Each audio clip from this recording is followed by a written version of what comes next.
Welcome to the Streaming Media East 2018.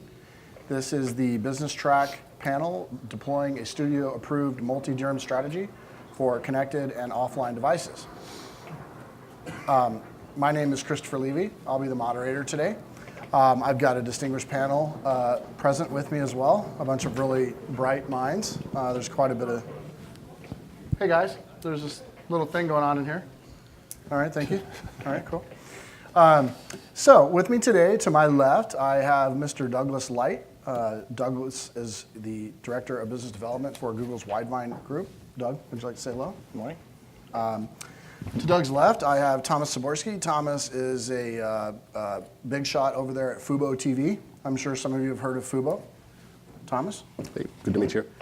To Thomas's left, I have a gentleman by the name of Eric Manchester. Eric works as an architect solutions hotshot at Ooyala. Eric, do you want to take your picture real quick? Yeah, if y'all don't mind, my daughter has me traveling with a stuffed animal so she can document where we go.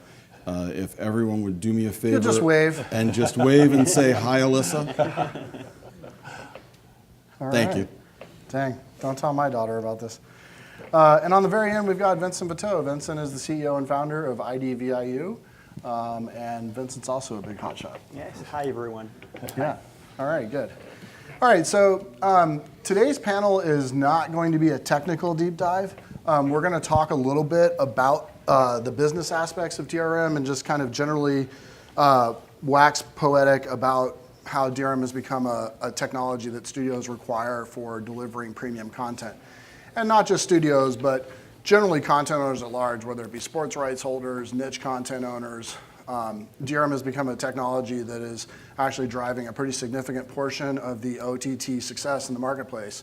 If you go on an airplane or you download a Netflix movie, or you're on a train, or you're watching HBO Go, or any one of every technologies that are out there, you're probably interacting with DRM. You may not be aware of it. So today I've come up with I'm going to sit back down. I just want to make sure I connected with the audience over there. So we've got a couple topics here today that we're going to discuss. And if at any time you have a question, I actually would like you to go ahead and raise your hand and I'll make a note. And when we're done talking about the topic, we'll go ahead and answer questions instead of waiting until the very end. And please feel free to answer. We're here to have a dialogue about DRM. This is not a presentation. We're mostly going to just talk about the different aspects of it. So starting off, I want to do a quick audience survey. Who in the room is a content owner, licensee, or distributor? Okay, good. Who is wanting to support online or offline downloads either in their business or their technology stack? Okay, good. Okay, good. And has anyone in here had to go through a studio DRM questionnaire or deploy DRM on behalf? Oh boy, that's going to be the one we're going to talk about. Okay, good. Wasn't that a lot of fun? All right. Okay, so starting out at a high level, as most of you know, typically when a company comes into touch with having to support DRM, it's most often the lawyer or the business developer in the company got a questionnaire or a document from someone who owns content saying, hey, how are you handling security? What's your security approach? How do you handle digital rights management? And that can be kind of an ominous thing. There's not a wiki you can go to where you get the answers to the studio DRM questionnaire. Typically what will happen is companies or people like yourselves will rely on a third party like a DRM provider or someone in the industry to help them manage the solution response to that. So just to kind of start at a high level, how to identify your DRM needs and capabilities. There's a lot of different types of DRM. There's a lot of different ways that it's applied. I'm going to start off with Thomas. So Thomas, when FuboTV was deploying major studio content, when did you first encounter the need for DRM and kind of what was the thought process there? Yeah, on reading contracts from the studios, we realized this was a hard requirement for the studios. Not something that we had done in the past, but it was there in very detailed language. Actually, the language that talked about DRM and the way what DRMs we are required to support and what how we were supposed to implement those DRM solutions were listed in the contract very, very plainly. So we had no choice. We had to figure out how we were going to figure out what our strategy was going to be for the implementation if we wanted to have license to the content. So it was not something that we had any control over. It was something we just had to do. Okay. And real quick, actually, although I said this wasn't a tech event, maybe we could add a little color. Thomas, how is Fubo, without giving away anything secret, how is Fubo using DRM today with regards to identifying those needs and capabilities? Yeah, so all of our VOD content, all of our packaged VOD content given to us by the studios has to be served with approved DRM, approved hardware DRM. And some subset of our premium live offerings also have to be secured with live DRM. So yeah, we're using that right now across all of our supported devices, including all of the flavors of iOS, Android, the different TV devices, Roku, Chromecast, et cetera. Okay. And this is kind of, I actually didn't even ask Thomas this, but I don't know if any of you are familiar with Fubo, but Fubo happens to be a very popular sports-centric OTT application. That was kind of Fubo's entry to the market. Now they've added some other types of technology to their platform so that people don't have to leave their platform.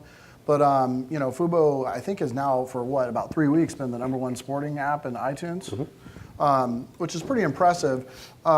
Eric, kind of jumping over to Ooyala and your video platform, what kind of feedback are you getting from your sales and your customer audience about implementing DRM? Well, it starts out with, I think, the same sort of problem that Fubo had, right? You're getting told from the studios, if you want our content, then it has to be this way. And the part that we do at Ooyala, and I think one of the challenges that everyone has is figuring out, what does that really mean? Someone telling you, oh, you've got to have DRM, what are you going to do? And then you have to sort of walk through that process of, what are the pieces that I need to do? How do I implement it in my workflow?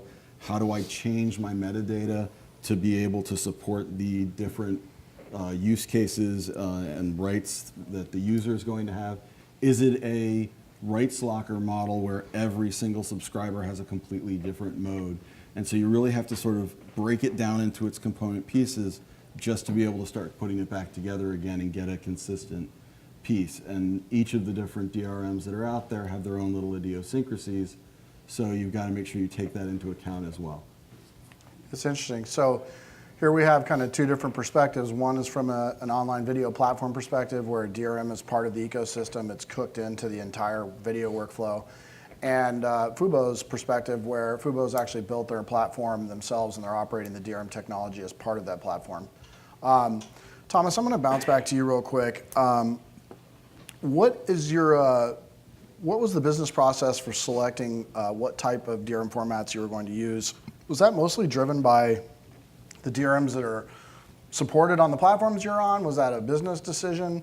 Were there any specific marketing product features like offline playback or browser support that were required to drive you to that decision? Yeah, so we were very focused on getting to market as quickly as possible. And so we took the time to try to figure out what the minimal set of required packaging types and DRM types we needed to support all of our platforms. And so we just did the work that we needed to learn what we had to support, try to find the minimum number of things we had to support just to ease the integration. We identified that, made sure that they were in line with the discrete list of DRMs that were listed in our contracts with our studios, and ran with that. Interesting. So a lot of the mantra around the concept of studio-approved DRM came out of a previous venture. I'm sure many of you remember Ultraviolet. So Ultraviolet was kind of the first real multi-studio content locker play. And because it was a conglomeration of studios, there were a list of what became the first list of studio-approved DRMs that were approved for Ultraviolet offerings. And then later, through the influence of Movie Labs, that's kind of extended out now to what we consider to be the big three consumer DRMs, which today are Google Widevine, Microsoft PlayReady, and Apple FairPlay. Mostly what we'll be talking about today will include those three, There are other DRMs in the marketplace. There are clearly solutions that come from conditional access service providers like NagraVision, VCast from Verimatrix, ActiveCloak from Ardetto. There's also Adobe Access, and there's also just a variety of other proprietary DRMs that are out there. Today, again, just to be clear, we'll be focusing mostly on consumer DRM. So if you bring a question later, let's try and keep it narrowed within that scope. Okay, so kind of moving on to this big thing here. Let me see the show of hands again of everyone who has had to complete a studio DRM questionnaire. Okay, so it's about half the audience. And with those for American studios or European studios or the big studios, big five mostly? Yeah, okay. Let me, for the group of people that raised your hands, I'm gonna pick you, is that all right? Can you just real quick tell me, and maybe you could give your name and who you're with, but could you tell me what was the process internally at your company for how you handled answering the DRM questionnaire? So my name is Caroline Roy. I work with Vincent Viteau at Okay. IDVIU. Oh, sure.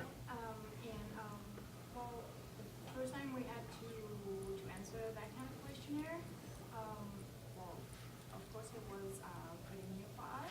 Sure. But then we did the same way Thomas did, and then we had to figure out which devices we needed to Support. support. Yeah. Exactly. And Yeah. That's fine. So I was saying that we had to figure out which devices we had to support, and then Vincent was actually the one who answered This the guy. questionnaire because is Sure. the technical one Sure. in the company. Sure. So Okay. that's pretty much it. And then once you have answered one, they're all pretty much the same. Correct. Good point, Caroline. And actually, I've worked with Caroline, but I've actually never met her in person. So nice to meet you finally, Caroline. Nice to meet you. So a good point here. These questionnaires, they're quite encompassing. They typically cover a lot of things about how you're handling the security, and they started out as a questionnaire that the studios would provide to set-top box operators or IPTV operators that are operating managed set-top boxes. And so the idea was they want to know, well, how do you manage the set-top box? How do you manage certificates, authentication, revocation? And over the years, they've kind of extended this questionnaire to include questions about consumer DRMs. Which DRM are you using? How are you using it? Who is your provider?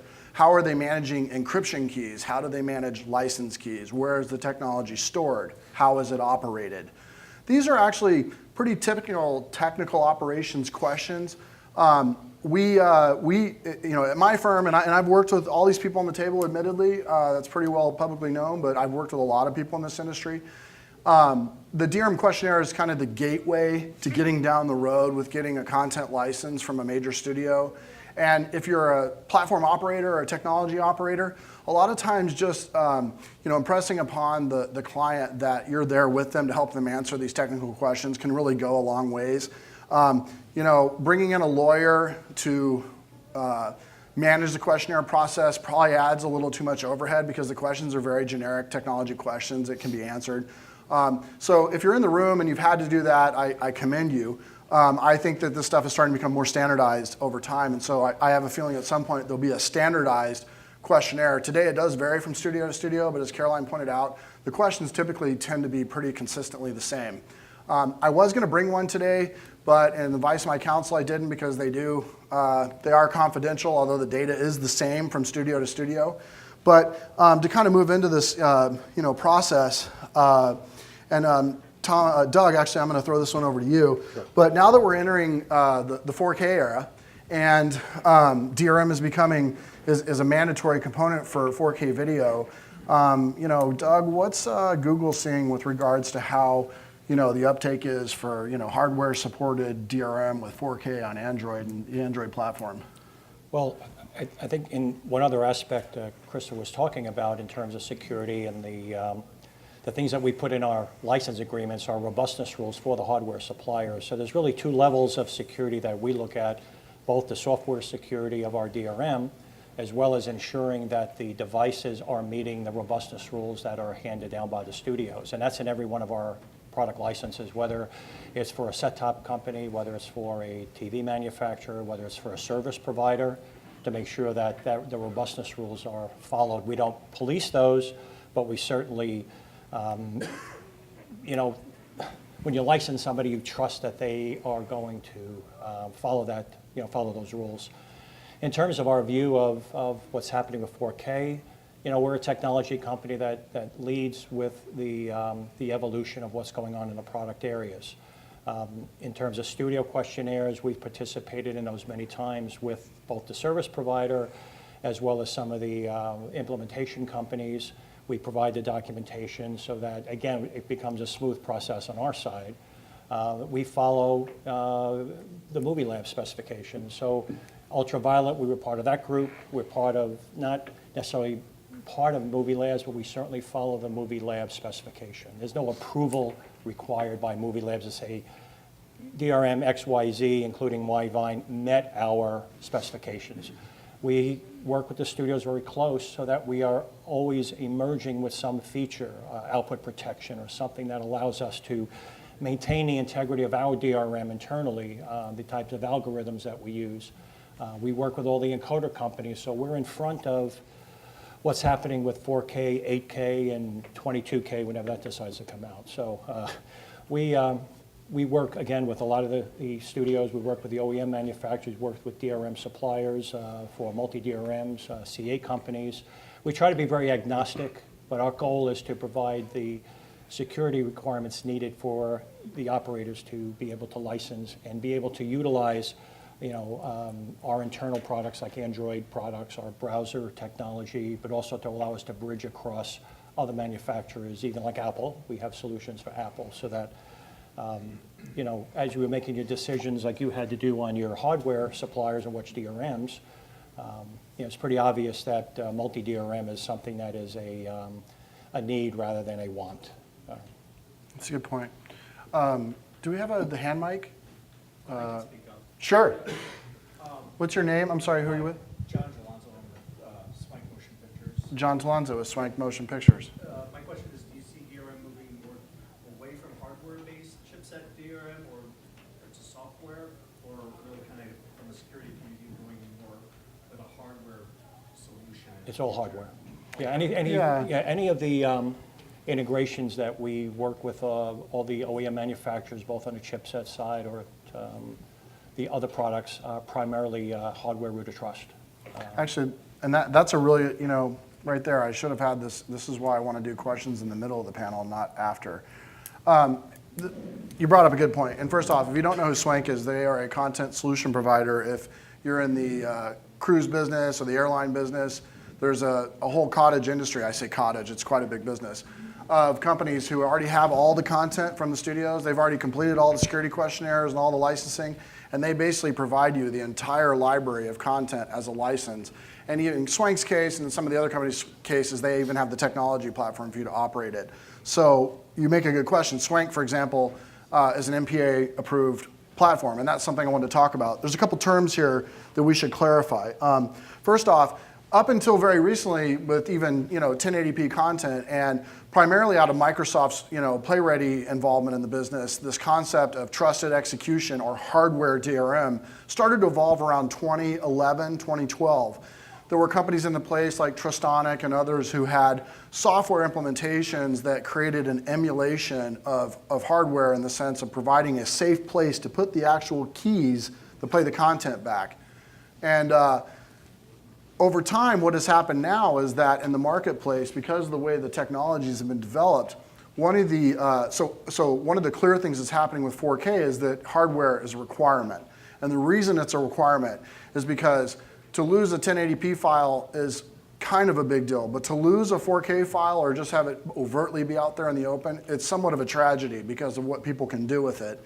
On top of that, because of that higher target metric on 4K content, the idea now is that, for example, if you have an Android phone, like this phone right here, it's a Samsung S9, this phone has the Widevine technology on it, but it has a trusted execution environment where when a DRM license server sends a key down to this device to watch a video, instead of that key sitting in a folder or a file that's encrypted, it's actually in a trusted space. It's in an enclave, if you will, where a hardware process is managing it, preventing side attacks, brute force attacks, and other things, which I'm going to ask Vincent about in a second.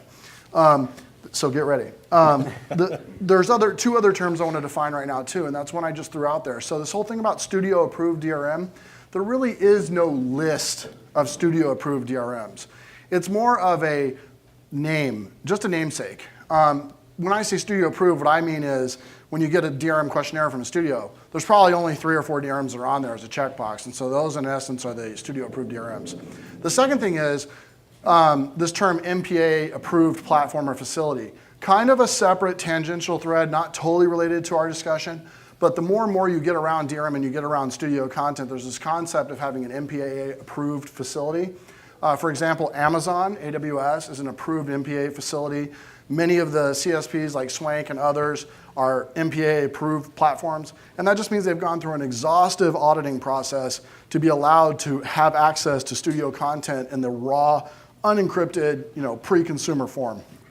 On that note, Vincent, so there's this big thing coming out now with real-time watermarking, and it's kind of lockstep with providing DRM. And so you've got companies like Nagra, who recently acquired the Civolution product, NextGuard. That's one big watermarking product that's out there that many of the studios use for real-time watermarking. I'm going to ask Vincent to talk about a little bit.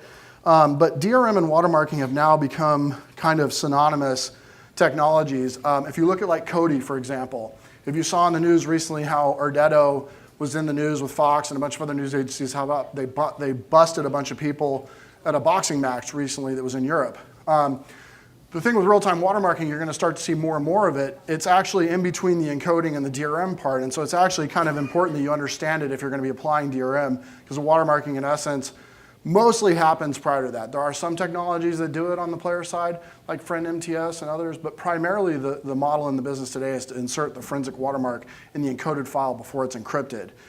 So what they do is, like, the way that they're wiping out all these Kodi users and why DRM and watermarking are going to be going side by side is they actually make the file in real time when the user requests it. So a Wowza server or a unified server or AWS or any other one of these just-in-time packaging solutions actually watermarks the file when the user requests it. And that file that user get is unique. It's not cached on a CDN. It wasn't made 3 days before and stored in an S3 bucket. It was actually created in real time. And when it was watermarked, and this is where I'm going to hand it off to Vincent. Vincent, could you maybe just talk a little bit about how DRM and watermarking are helping knock out a lot of this piracy? Yeah. And for example, how it's used, for example, studios use DRM and watermarking in screeners, but now it's also kind of moving now out to the consumer edge. Yeah, of course. Many things here. And maybe to get back to your question about the hardware DRMs and stuff also, that's, of course, the trend is to get just higher and higher security. So that's what we mean by the hardware DRMs. They are not truly hardware, it's always software, but executing in a trusted zone, as Christopher said. It's about securing the keys, because with the keys you can hack anything, and also securing the whole video path on the output. But of course, there is sometimes always, you don't necessarily control the screen when it's a mobile device. The screen is on the device, but if you allow AirPlay or you allow an analog HDCP device to be plugged on your mobile, then you open the door to many other things. So that's where DRM, which is of course the first step to secure the value of your business. It's not just a studio requirement. It's how much do you value the videos you have in your service. They have limits, and that's where, of course, we will complement that with the forensic watermarking. That's something that we have been using for digital screeners with the studios for years. It's nothing to do against that. It's resilient to camcording on the screen, and of course, the key will be to identify the user. But that's a very, very strong security that cannot be really broken today. So these things are coming together to allow more and more to guarantee the value of the content, to prevent hacking or leak of the content, but also to react in case that happened. So that's where the two things complement each other. And actually, Vincent brings up a good point. So the thing is, moving forward, DRM and watermarking are going to be lockstep technologies, just like encoding and streaming are, in the sense that as we move forward in the 4K space, hardware DRM is a mandatory requirement. So for example, if you're using a dash file on an Android phone that you're delivering that has Widevine on it, let's say, for example, Android's going to use hardware to manage those keys, and that's considered hardware DRM, so you could deliver 4K content to this device.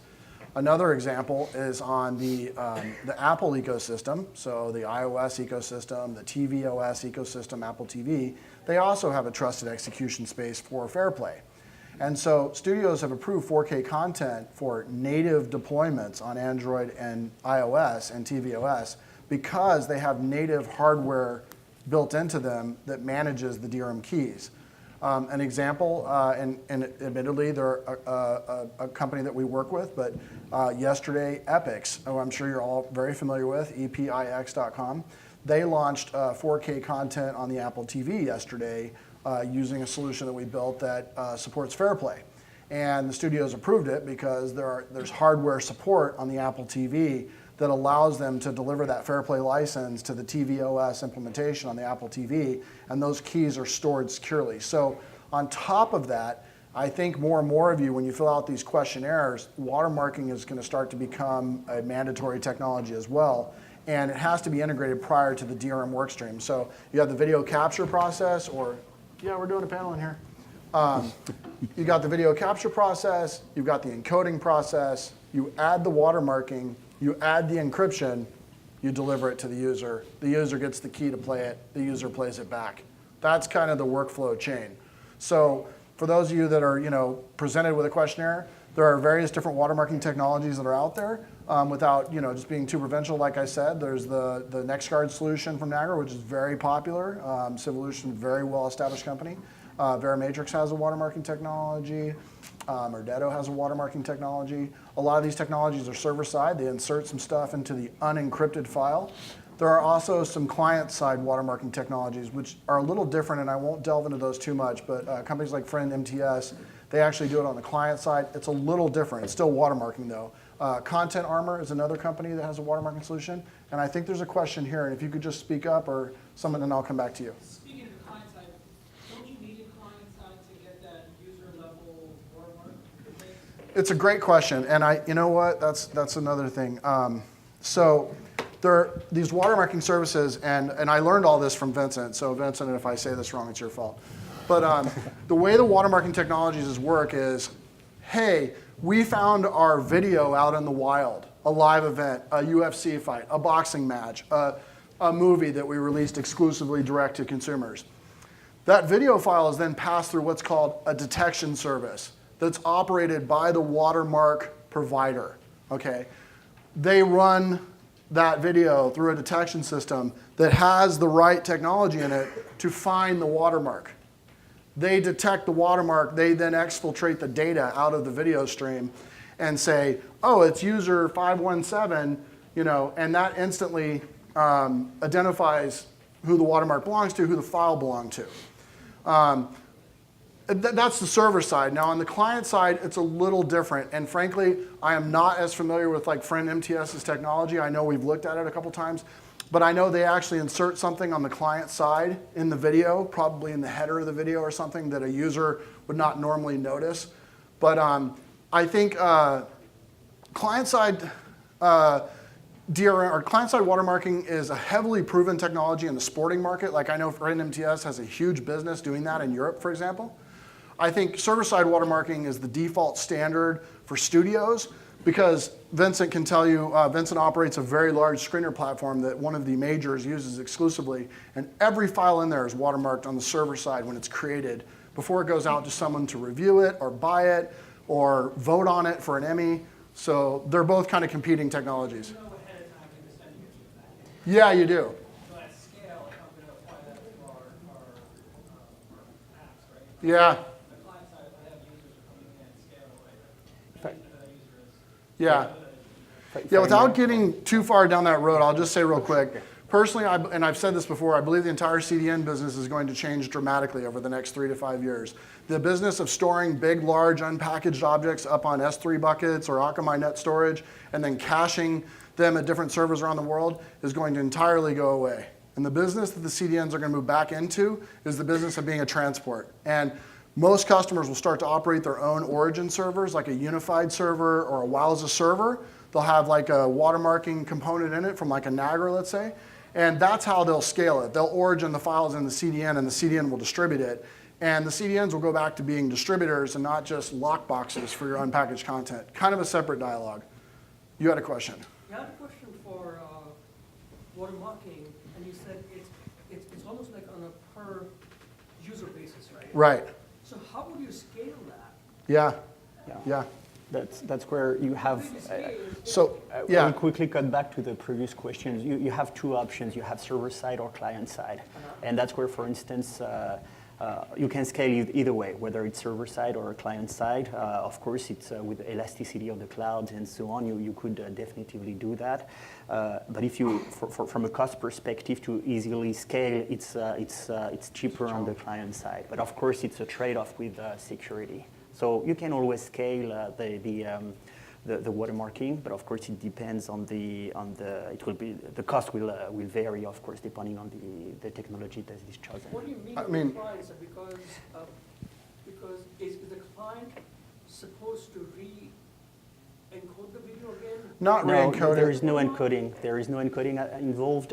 It's basically you receive a video file that is, and security at that point will be crucial, of course. So that's a key. You have to really secure the transmission of that file. But that doesn't have the watermarking, but it will have a profiling data that will allow to generate a unique watermarking on the fly pretty quickly. It's not an encoding, a transcoding. So it's a pretty light process. That will be allowed, and then the user, when he will see it or send it to his video output, will have that unique watermarking. But of course, you understand that because of that, when it's client side, the path to up until the moment you can generate that unique watermarking will be very, very sensitive. There's definitely, and this is the big conundrum of how to introduce watermarking to the consumer edge. Right now, it's the default technology for digital datas and screeners, which the scope is obviously less, right? I just throw this out there. I've said a lot of controversial things at this show and other places, but I personally believe over the next 3 to 5 years, CDNs will be able to provide you a dedicated origin server. Instead of like a storage account where you've got like terabytes of files sitting up in Akamai Net Storage, they'll sell you a dedicated origin server, and your content will sit there with your Niagara Vision and your NextGuard license on it, or whatever watermarking technology is compatible with the server you license, because there's many. And that server will sit in their network, and it will take those unpackaged files and package them up and deliver them through the network. The origin server is best served up in the network of the CDN, but because of the way origin works today, it's possible to scale it. It's not ready for prime time. You're not going to go do a live Twitch event using real-time watermarking from an origin server yet. But I think what Erdetto showed, if you just go online and look, put up in Erdetto and Boxing Match, they effectively caught 335 unique accounts that captured the live stream and were rebroadcasting it on Kodi, and they were effectively able to just run the detector on each one of those live streams in scale, thousands and thousands of users, and they found 335 of them that were rebroadcasting it on YouTube, on Kodi, et cetera. So the technology is starting to move to the edge. DRM is kind of the first component of that, right? Because the DRM is what enables the user to play it. But then once the user's got the stream, the things they do after it, and there's some other technologies like Google's introduced recently that they firmed up with the verified media path, like in the browser, for example. But I think watermarking, DRM is going to enable watermarking to kind of move to that consumer edge. And there will be scale issues. But it's going to require CDNs to somewhat make a change to their business, I think, in terms of how they offer the technology. Okay, so Eric, I'm going to kick this back. Actually, Thomas, I wanted to ask you real quick. Was there any pitfalls in deploying DRM in regards to your technology that you ran into on specific platforms, or anything that you did that you, in kind of fulfilling the studio requirements, you weren't prepared for?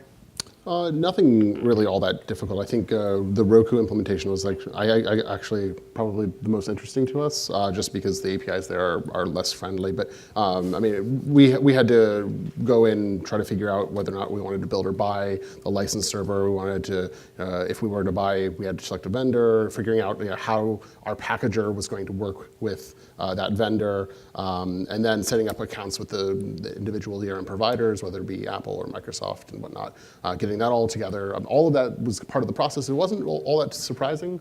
It was time consuming and it required a lot of research, but yeah, it worked fairly well for us in the end. Excellent. Are there any other questions around? Please. First, let me come back. Your name and who you're with?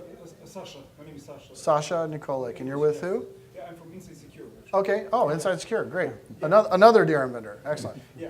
So I was curious about the watermarking. So maybe question maybe for Vincent. So basically, I presume that watermark is added to the compressed content, especially if it is done on the server side. On the client side, it can be on both ends, both on compressed and uncompressed. So my question is, me as a pirate, if I re-encode my content, am I going to lose the watermark? No. It's very resilient. We did some tests. Of course, it depends on the technologies because there are different technologies and it's heavily patented, these things. But some test with a camcording of an iPhone on a shaky camcording, it will change how long it will take to detect, but that will. I have never seen it really failing with the high-end watermarking solutions. It's very effective. The survivability is one of the key sales points that watermarking companies, stand on. So if it doesn't survive a repackage, then it's useless, obviously. Yeah. Now, of course, people use visual watermarks as well, right? Usernames, accounts, these things can be blocked, et cetera, et cetera. But the forensic watermarking, it is in there, and you're not going to remove it or block it. That's why the technology has been so heavily invested in. These watermarking technologies are very expensive. They're heavily protected by intellectual property, similar to DRM. So there are a few vendors who are, and at Inside Secure, you have a trusted execution platform too, so you understand. I'm going to skip this question about deploying encryption and license delivery APIs because we don't have that much time left. I want to jump to my next discussion, which is, so I originally was in the streaming business back in like 97. I started producing a lot of live events, worked for Mark Cuban, worked for everybody in the business, worked for Dan Rayburn at Globus, produced events all over the world. I got in the streaming business a little bit early, 1999, 2000, we sold our company. Akamai later bought it for a bunch of money. But I got in the DRM business pretty early on. So I've seen kind of the evolution of DRM from being kind of a dirty technology that didn't do consumers well, companies like NHL turning off their licensed servers in the middle of a season. Then we survived the period in the market where Steve Jobs said DRM was bad and dead, but then Apple went on to become the biggest distributor of DRM content in the world and actually pioneered the DRM industry. I've worked extensively with Microsoft. I've been working with Google for some time. We work with Apple. The industry's actually finally started to coalesce into a very professional, transparent, informational, assistive business. I think for some time it might have been a barrier. It might have been just a hanger-on, something that people were more annoyed with than they thought they need, but now as a mandated technology, the industry has changed somewhat. I wanted real quick, Doug, to just maybe talk a little bit about how Google has created a professional approach to how companies deliver DRM with your SWIP program.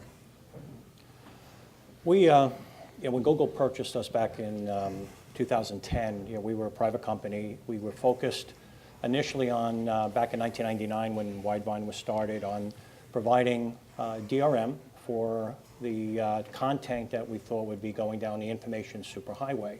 The only problem was there's no information, there was no superhighway because the networks were the choke points to be able to distribute video. Encoding was not as efficient, with MPEG-2 encoding. And we shifted gears into the closed network IPTV to set-top boxes. And we looked at a vision to see whether that was going to sustain us, and it clearly was not. And we decided back in about 2008 to switch to an over-the-top technology, work with the major TV brand companies, Panasonic, Samsung, Sony, LG, and developed a product that would clearly have more distribution activity if it was done with tier 1 and tier 2 device manufacturers. Certainly being, at that point, we were trying to be agnostic to any of the chipset companies. We were professing, level 1 integration even back then. And then Google came along as a potential customer, saw the capabilities that we had to be an enabling technology for Google. And we developed a scenario of how do we best get our product into market? How do we become not all things to all people, but as many things to as many people as we could? And we developed a training program that was not very dissimilar to probably what Microsoft and others have done over the years, to be able to get our product implemented in as many markets with as many integrators, with as many end users as possible at high quality. Google's very focused on the end user experience. And we developed a certified Widevine implementation program to be able to better train and enable other companies, integrators, companies, service providers that want to do their own implementations. We provided a cloud-based license server, and we decided to do it for free. We decided to give away our software for free, which people don't buy. It's not just being free. Is it good and it's free, or is it free and it's bad? And we in the early days had questions. Well, what's the catch? Well, there is no catch. Our licenses are free. So Google took Widevine as enabling technology. We worked very close with the studios prior to Google's acquisition, so that's why we were able to get into Ultraviolet and Movie Labs. It's nothing like building a product that your customers want to buy or license. Yeah. And the CWIP program is very successful. There's a few companies in here that are already certified to implement and support the Widevine software. And Yeah. we have 2 people There's quite a few in the room, globally. actually. I run all the licensing for most of the world in terms of the service providers, because we support the distributors / implementation companies. We don't typically support a customer direct. We have a few of those accounts. You can probably guess who they are. But it allows us to get it into as many places with a good product at very low cost. And yet, the competitive world has gone away. We don't compete with anyone because we don't charge. So we're not going to do it to win your business. We provide documentation. We provide whatever you need to review the product. Microsoft licenses our product. Adobe licenses our product. Many other DRM companies, CA companies, present company not excluded, license Widevine. Yeah. And we provide a support mechanism to train people and to implement and maintain and support the product, and then we support that group of people. Thank you, Doug. I mean to cut you off. We Yeah. have just a few minutes. No, it's great. Yeah. My point here being that out of all the 3 consumer DRM companies, Apple, Google, and Microsoft, Google and Microsoft have very evolved programs. For example, Microsoft just had their training event here in New York. It was on the 27th of April. They're going to have another event in Europe. They have an event in Asia. So if you're interested in getting frontline connections to this type of technology, not just through vendors or other portals or people you've read about, you might want to look at becoming a SWIP member, looking at the Certified Widevine Implementation Program. Microsoft PlayReady has a partner program too. They do training, communications. So the DRM support is there. Real quick, are there any other questions in the room right now about anything we've discussed? Or you're over your limit. No, just kidding. Anyone else? Anyone else? Please, go ahead. I'm taking notes. And can you repeat what you said about the Microsoft, like the other? Sure. There's the Microsoft PlayReady program. It's a DRM partner program that Microsoft has. They do annual training events. So they do a 2-day training event where they go through their entire DRM stack, the server side, the clients, how it's being used on Xbox and Roku. So it's a 2-day partner event. It's free to attend. If you're a PlayReady licensee, it's free to attend. Sir? Yeah, going scale and DRM, I heard in some other sessions that if you have, let's say, an event with 8 million simultaneous viewers, that DRM could become the bottleneck because everybody tunes in at the same time. They try to be authorized, and then, even though the bandwidth is available, they can't get authorized from the program. Is that really true to that?